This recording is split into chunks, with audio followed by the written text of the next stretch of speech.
سلف کی جب تعریف کوئی کرتا تو وہ ڈرتے کہ کہیں اللہ کے ہاں آخرت میں ملنے کی بجائے دنیا ہی میں تو نہیں مل رہا ہے۔ دیکھیے حدیث میں کیا ہے، وہ 3 لوگ جو لائے جائیں گے قیامت کے دن، شہید، قاری اور سخی جو صدقہ کیا، اللہ اس پر اپنی نعمتیں گنائے گا، میں نے یہ دیا یہ دیا یہ دیا تجھ کو، ہاں اللہ تو نے دیا۔ اللہ پوچھے گا ان نعمتوں کا کیا، اس کے بدلے کیا کیا تو نے؟ یہ لیا تو صحیح ٹھیک ہے، کیا کیا؟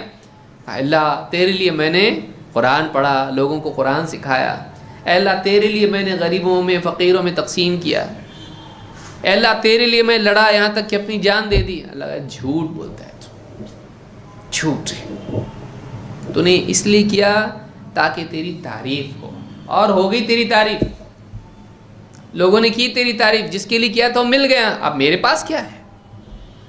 تو نے تعریف کے لیے کیا نا، تعریف کے لیے کیا تو تعریف تو کی نا لوگوں نے، تو تیرا جو چاہیے تھا مل گیا تجھ کو، اب میرے پاس ڈبل سے نہیں، گھسیٹ کے جہنم میں پھینک دیا جائے گا۔ تو سلف ڈرتے تھے کہ کہیں یہ دنیا میں ہم کو تو نہیں دیا جا رہا ہے، اور کل کو قیامت کے دن ایسا تو نہیں ہوگا کہ اللہ تعالیٰ کہے گا تم نے کیا تعریف کے لیے، تعریف مل گئی لے لو تمہارا وہی ہو گیا دنیا میں، اب نہیں ہمارے یہاں کچھ نہیں تمہارے لیے۔